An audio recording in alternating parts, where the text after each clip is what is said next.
Hello, welcome back to Out on the Line podcast. And we do have another review for you this week. And I'm Jeff with my co-host Alex as always. Alex, how we doing this week, buddy? We do indeed have another review for the people, and it's one that maybe no one saw coming, including Jeff, but I am doing spectacularly. How are you doing? I am doing very well. This was actually required by friend of the pod, frequent co-host of the pod, Tanner. Of course, we're going to be doing the Goose album, not Geese. It's Goose. They're a different band, and their album Big Modern, and it's all caps with an exclamation point. Big Modern. Now, this is, I think, a little bit out of my wheelhouse. I will say that to start with. I think Goose strives a little further into the jam band type territory than I typically like to go. I do enjoy me some King Giz. I do enjoy me some Coheed, so I'm not opposed to the long kind of noodly songs. But we're going to dive deep into this Goose album. And we're going to figure out how I felt about it. I have a feeling I know how Alex felt about it, but we're going to also find that out, folks. So Goose, they've been around for a while, right? Like, how many albums is this that they've come out with? Like, they've been on the scene for a minute. Yes, this is their sixth album. Yeah, I was going to say they've been around for a while. I think I don't think they get lumped into the same category for me necessarily as like Lettuce or Twiddle, or like the bands that are really, you can kind of draw a direct line from like Grateful Dead down to them. Goose, like, honestly, this album gave me some like King Giz vibes. Like the way that it moved, there was definitely some heavier elements to it, which those are the things that I think saved this for me. I think especially the riff in Salt, like that song specifically, that riff hit and I was like, ooh, like gave me the stank face a little bit. So I think there was a lot of great moments on this. I think overall the jam band side of it, when they leaned far into that, it was where it kind of lost me a little bit. But I think they are a good balance of like the kind of rock and roll and like groovy rock that I like, and like the kind of jam band stuff that I don't. I feel like it was a good bridge for me. And this, I would agree with that. I'm not, like, says the guy with the Grateful Dead hat, I'm not a jam band guy. And I don't even look at Grateful Dead as a jam band. I see them as innovating the principles of what jam bands would become. But I think they were doing something very different that not a lot of other jam bands have really done since. And we'll get into all that.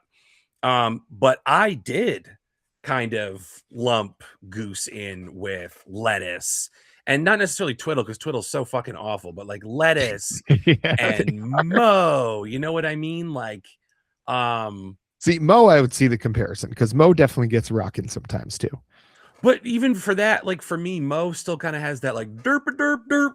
It's the thing that bugs me about Trey Anastasio's voice. And Tanner, when you watch this, keep in mind, I'm just being honest. I'm not like trying to find reasons to shit on Fish. I'm being honest.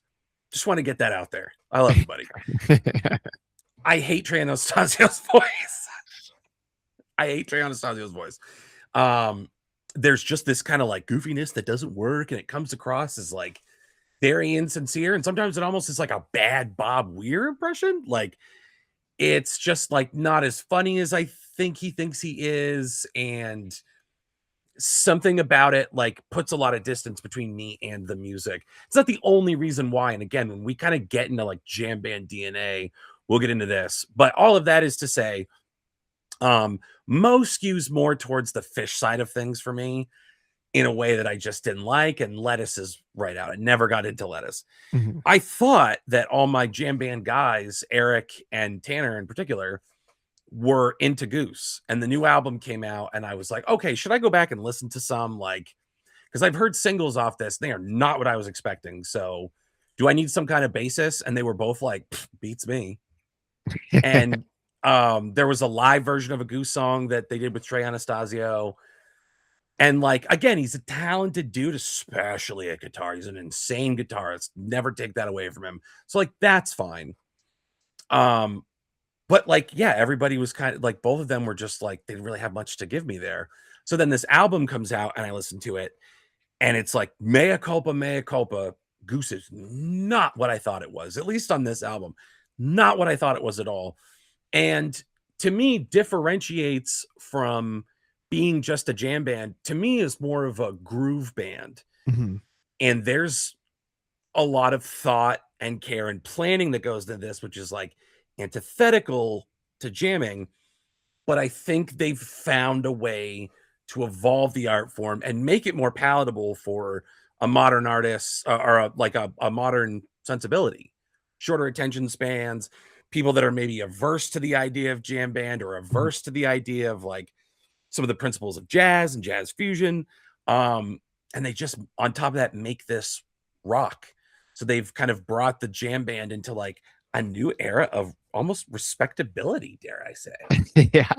And I don't know if I would go quite so far as calling jam bands respectable. But I do think this had a lot more in common with like the King Giz albums, like Flight B741. Like there was a lot of moments on here where I was like, oh, this is just a great groove. And I think maybe like the weak point on this was probably some of the lyrics. I think it was very felt very like esoteric, especially like the first song, well, the first like lyrical song, Big Modern on here. You go jump shot, caveat, terracotta rooftop. It's like that's very Fish like to me. Like that's very much like that's getting too jam bandy. But I think the music is less so. Where I think of like Fish and it's like it sounds like just blinky blinky blink like, and then they'll go into some long extended jam that goes fucking nowhere before they just bring it back into the regular chorus. What I liked about this is, well, they did have those extended moments, like especially the song I mentioned, Salt. Like I don't know how long it is. It's like what, 7 or 8 minutes long. It's a very long song. And there's a huge chunk of that I think we could have just gotten rid of altogether. But it's like the groove and like the lyrics in that, I was like, that's my jam. Like that's my jam band, like that's the kind of stuff that I like. And I think that's why I like King Giz so much, is because they had those jammy tendencies, but it was always headed somewhere. There was always a reason for it to be doing that. And there were very few moments on this album where I felt like they were going nowhere, or where I felt like it didn't belong in there. I think a few of the songs like Media, I felt like was a, very obviously a very, I don't know if I want to say political or just a general kind of like look at our social status these days. Imagine a life with no expectation, no one telling you who to be, no moving pictures show you how to act, no infiltration to how you see. Would it be worth living without the goals in place, the constant chase of satisfaction, running the impossible race? And it's like that's exactly what social media is. And I think mostly about social media, I think less of an extent to like the news is how they're talking about that, but it's like everything you look at on your phone, on the internet, on TV, all of it is meant to like grab you and hold you there. And a lot of the way the algorithms function these days is to kind of put you in a silo. It's like find out the things that you're interested in and just keep you there. As long as they get your eyeballs on it, it's like you're just supposed to stay there. So if you want to watch content that makes you feel bad about yourself, you're going to get fed all of that you ever want. If you just like watching otters, you're just going to get otter videos. And it's just going to, like, the way that things function now is you get so sequestered off into like your little area of just the things that the internet thinks you're interested in. And I think that song was a great representation of like putting that into words, of like putting that feeling of how that happens into words, and doing it in sort of like a satirical way, where they're saying like, the chorus is obviously my mind has been consumed by media, media, media. And it sounds very urgent. Like it's, I think they make the music match the lyrics very well throughout this album. And that's just like the song that I think represents that the best for me. Yeah, that was almost one of the like, you hear a lot of different influences on here. Like there are moments like that where it's kind of a Devo-y type thing. Genesis, Talking Heads, Dire Straits, late Pink Floyd. Like there are a lot of influences there that aren't there with something like Pigeons Playing Ping Pong, which like I like them, I guess, enough as a novelty, but like to me, like I like Humphreys McGee. I like the kind of more proggy exploratory stuff that Humphreys McGee is doing, is a little tighter. Pigeons Playing Ping Pong occupies a similar space, but skews more towards that like Fish, Mo kind of funny, like, if you shave my kiwi, then babe, I'll squeeze your lime. Like, Mhm. that's ridiculous. That's the silly jam band stuff that I'm like, it's fine. You can have it. I'm not Yeah. into it. And I think Goose avoids that trap. And like, certainly on a song like Media, which could have devolved into parody, is instead like actually taking a stab at this, and not in a self-important way, and not necessarily in a boring way. Lyrically on this album, there wasn't necessarily anything that made me sit up and go, God damn, that was profound. Mhm. But it all worked. It all fit. For me, it really was these musical moments that were created, that just, those were the moments where you set up and go, oh, holy shit. And there were plenty of them. And I guess this is the time I'd like to get into like why this is kind of the antidote to the jam band to me, because it's the evolution of the jam band. I see it as like in its simplest like definition, Grateful Dead, a rock band, maybe the greatest American rock band. And Back up. I knew you were gonna, yeah, but I'll walk that one out someday too if you want. To be fair, I'll say one of the most uniquely American bands and one of the best American bands, rock bands. But also innovators of what jamming would be, because for them, it was a discovery. It was surrender to the stream, and things are going to find us. We're not really thinking about this as much as we're experiencing it. So we're having an experience. For Fish to then come along and decide, well, we're going to explore. We're not going to let it happen. We're going to go looking for it. So when you say like a Fish song goes nowhere, my problem is Fish songs go everywhere. They deviate from the original idea a million times. It's these like hard switches, and it's pivot for the sake of pivot in a way that to me doesn't feel organic. So like when you say noodly to me is trying to find it. Like, what if I did this? As opposed to like the pure instinct of like a Jerry Garcia, just flip at the right time and just knows it. Or more accurately, Bob Weir just goes, what if I did that? Just instinctually just boop, hit something. Jerry hears it and then just boop, knows exactly how to respond. And it's just happening. No one's leading this thing. Fish felt very structured in search of some kind of, we want to find it.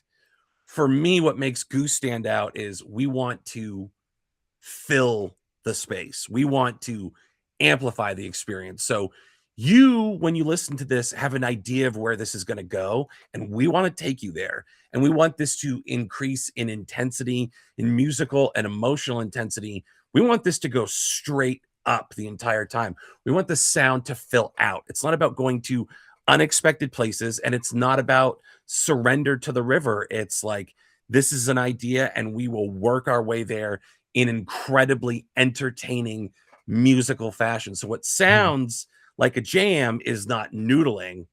It's working towards a purpose and making it interesting without being self-indulgent. So again, to me, it kind of restores that balance that gets lost with the like 20-minute noodles with some of these bands, not just Fish. Like there's a lot of jam bands that are guilty of it, and they're what purloins the title of jam band. Yeah. And I think so. I just kind of had this thought that I think maybe what Goose has done to jam bands is like the same thing that Turnstile did to like hardcore bands, where it I think increases the available audience exponentially by doing it this way, because there's enough here in common. Like if you like blues rock, like there's enough riffs here that you can like get into that. Like if you just love Led Zeppelin more than anything, like you probably find a lot on this album that you'd like. If you just love jam bands in general, you probably find it a lot on this album, that because you probably like Goose anyway. But I think it brings in where people normally would not even bother listening to jam bands. Like I think there's a lot of people that could find a lot of things to like on this album.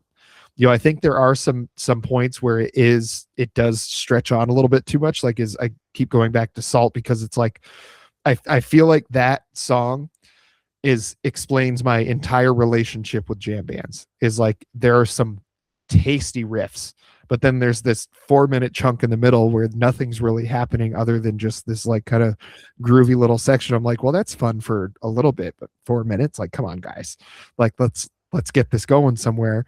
So instead of having only 10 songs on the set list because you've only got 2 hours to play and you're playing 20 minutes every song, like maybe let's get a bunch more songs on there, tighten things up a little bit.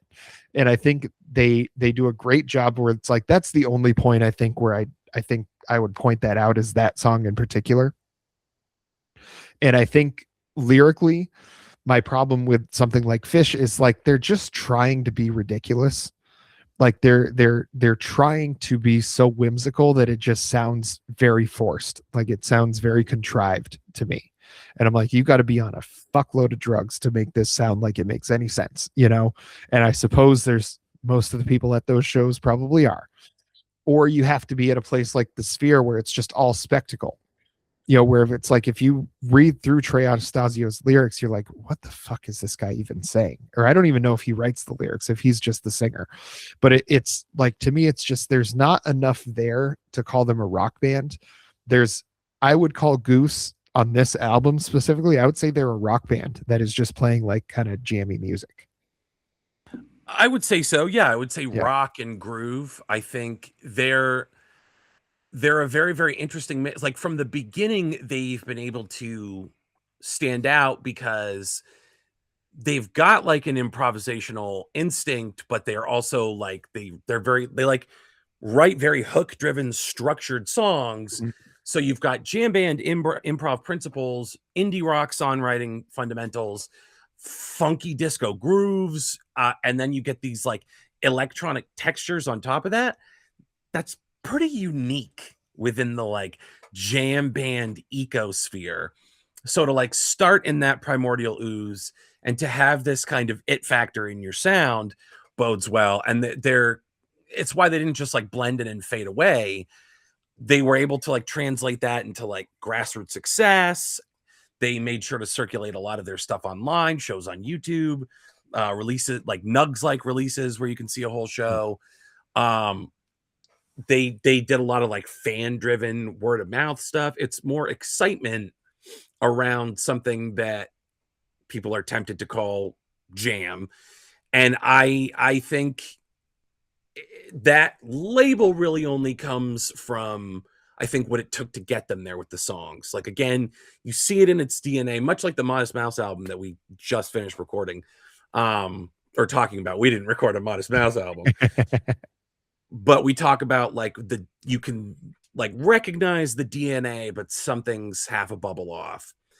And here it's something's half a bubble off in a good way. You see like that the DNA encoded in these songs is from jam, like long form jam, but it's been worked on and tinkered with and pushed into something that is going to grow and is going to go somewhere. Like when I look at the like jam band evolution stack that I have going in my notes, Grateful Dead explores the space, Fish changes the space, Goose fills the space. Goose is not afraid to have jam band instincts, but follow logic.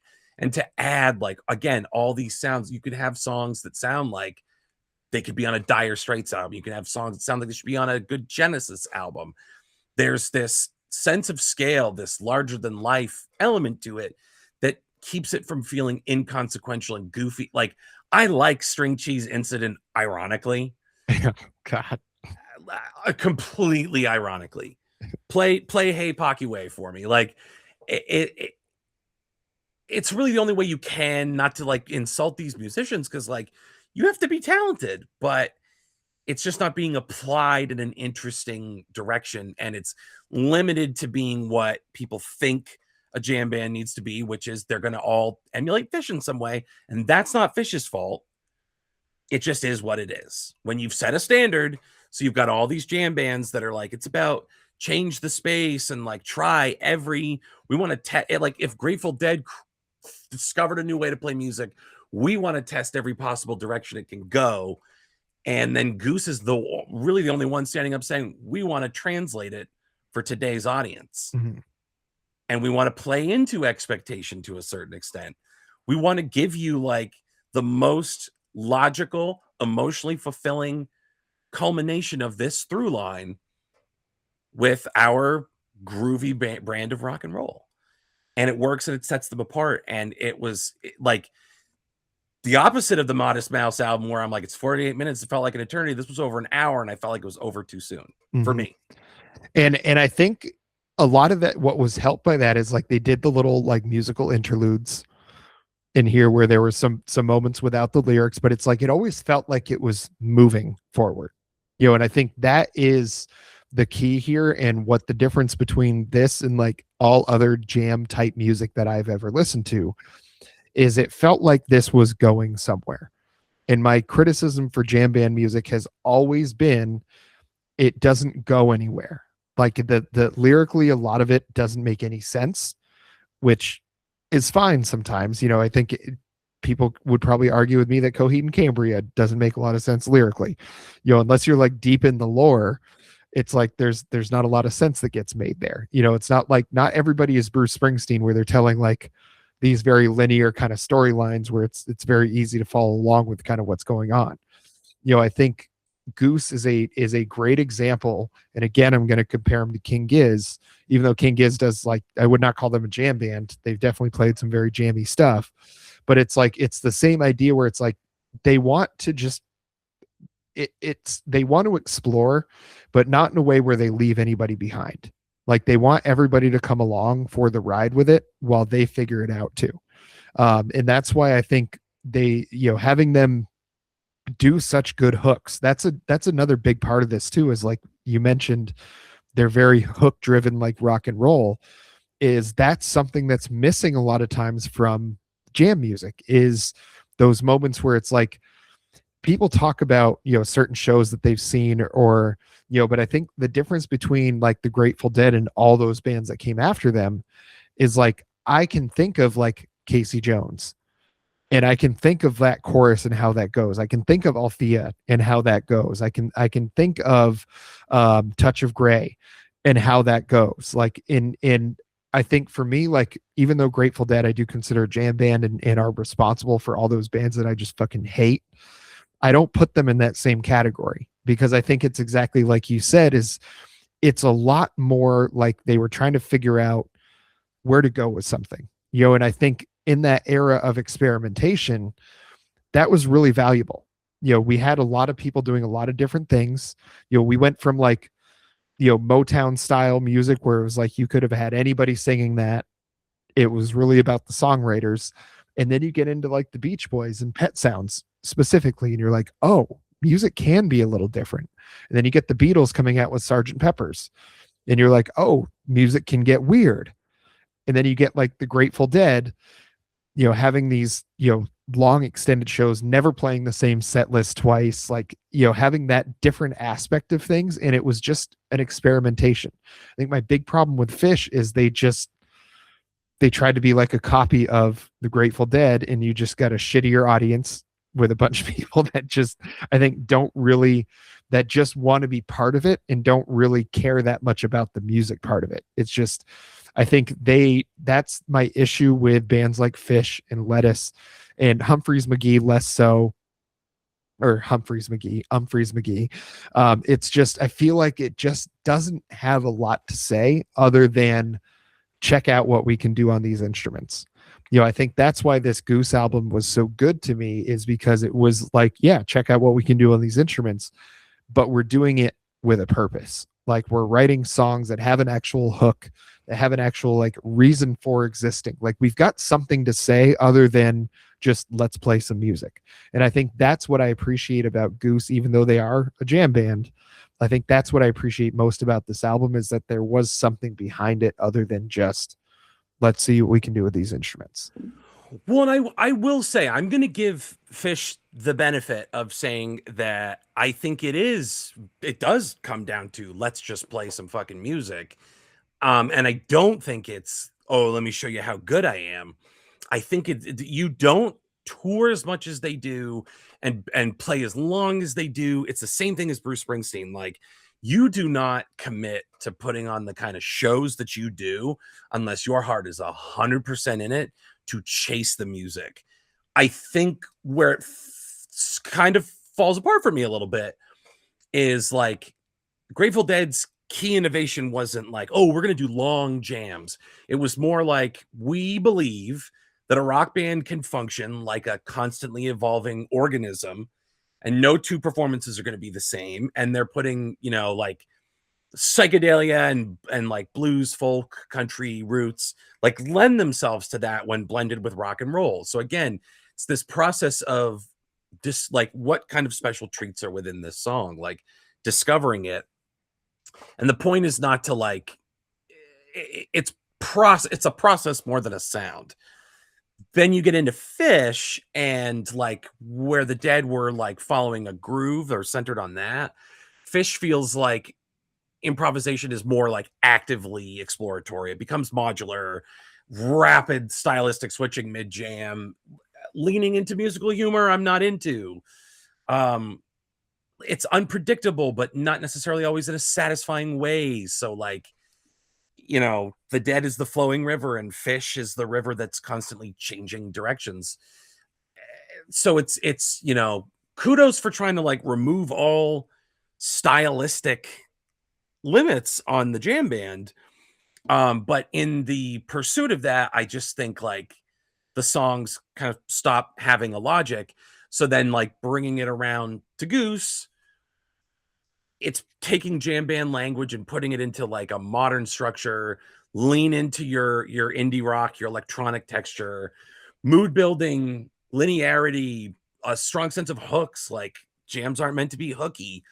The smartest thing they do, if Fish is saying, we trust the audience to follow us into this song for 20 minutes to the complete unknown, Goose is saying, we need to earn that trust. And in order to do that, we kind of need to like give people what they're witnessing here. Like, you're on the ride with this song. We're not going to pivot a million times and kind of like move erratically to get there. We have a direction. We are moving with emotional linearity. We are moving with like exponentially bigger and bigger textures and sounds. And it all makes total sense. And it's therefore like, again, having jam in the DNA, it's more palatable and it rocks harder than a lot of these other bands. Yes, and I would say the fact that it rocks is really would be my thesis statement on why this Goose album, if someone's going to get into like jam music, the fact that this album rocks is exactly why they should do it.